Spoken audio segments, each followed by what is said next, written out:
Nagsalita na ho ang ating Pangulo, no? Nagsalita na ho si PBBM patungkol ho doon sa pagre-resign ng ating Vice Presidente sa pagiging Vice Chair ba siya? Vice Chair siya sa NTF-ELCAC at bilang DepEd Secretary, mga kababayan. Dito itong sinabi ng Pangulo, dito ko napatunayan na talagang may pagkaisip bata ang ating Vice Presidente, mga bossing. Ano?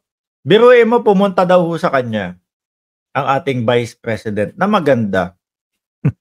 Okay, nagko-komenta dyan si Jordan. Maganda nga, BO naman. Maganda talaga si VP Sara. Ano? Pumunta ang ating Vice Presidente na maganda sa Pangulong Bongbong Marcos. Inabot yung kanyang resignation. Tinanong kung ano ang dahilan kung bakit magre-resign. Ang sagot daw ho, wag na lang natin pag-usap. parang nakipag-meeting lang sa kanto, ano ho. Wag na lang natin pag-usapan yan. Basta okay na yun. Eto, pakinggan ho natin ang ating presidente, mga kababayan. If there were any particular reasons why, she didn't give any reasons. I asked her if there were any particular reasons why she has chosen to resign from the Department of Education and from the NTF-ELCAC. She said, wag na lang natin pag-usapan. So, I did not force the issue. Hindi na lang ho pinwersa, no? Ng Pangulo kung ano ba yung dahilan. Pero mga kababayan, yan, childish ho nun, mga boss, Chief Amo, sir. Isa hong departamento, mga kababayan, na napaka-importante sa mamamayang Pilipino, no po? Tapos ang sasabihin mo lang na reason o hindi ka magsabi, pati dito pala sa reason, no comment. Pero alam ng taong bayan kung ano ang dahilan, no? Siguro nahiya na din ang ating Vice Presidente dahil may mga nakahalata na nako, hindi pala uubra ang ating Vice Presidente na patakbuhin ang Department of Education. Yun yung dahilan, mga bossing. Yun yung isinisigaw talaga natin. Paano pag-uusapan ang mga pinaggagawa ng pamilya niya, malamang tinablan ng hiya niya. Correct. Isa pa din po yun, Sir Perds.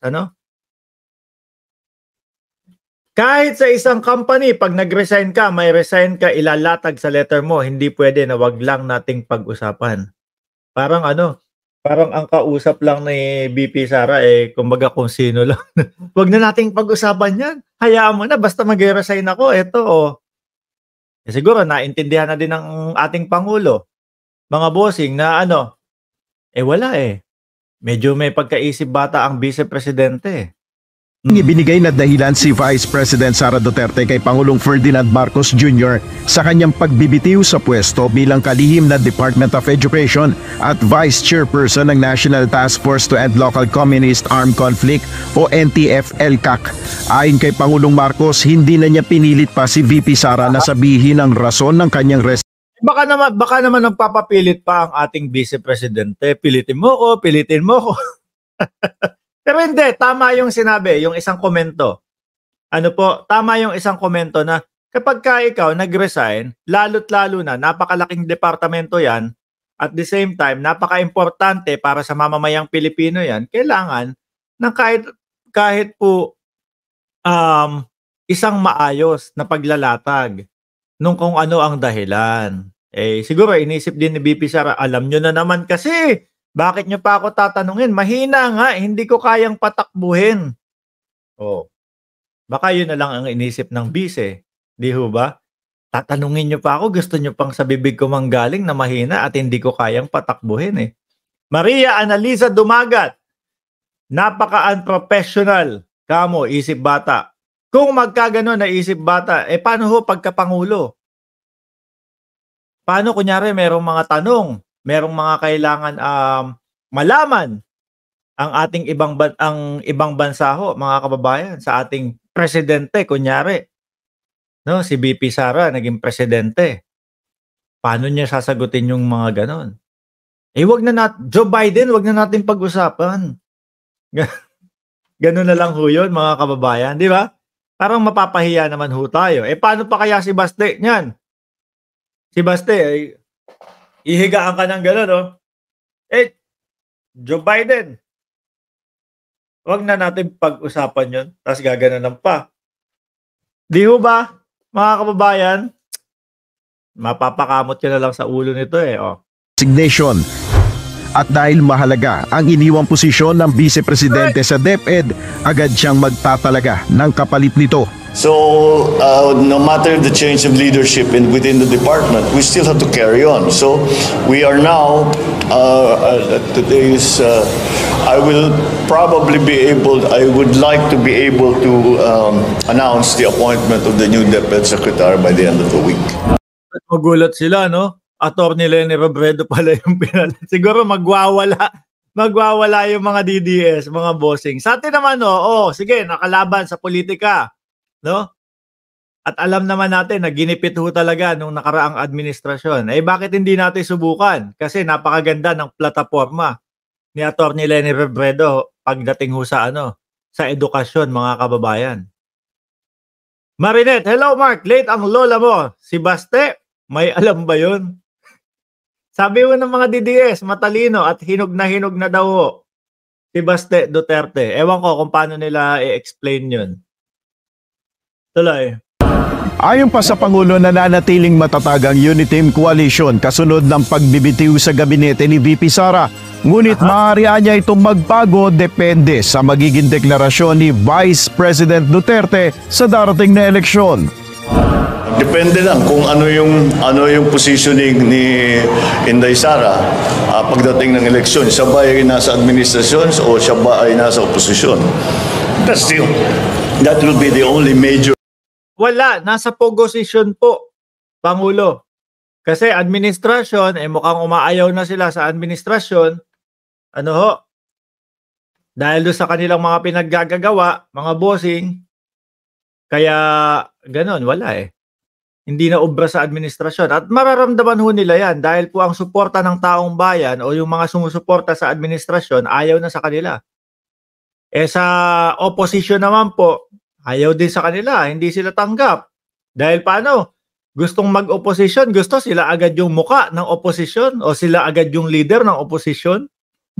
Pag ganun-ganun lang, yung mautog-mautog lang nila, yun na yun. Leader na ng opposition agad ang gusto. Di ba? Walang pupuntahan yung mga yan.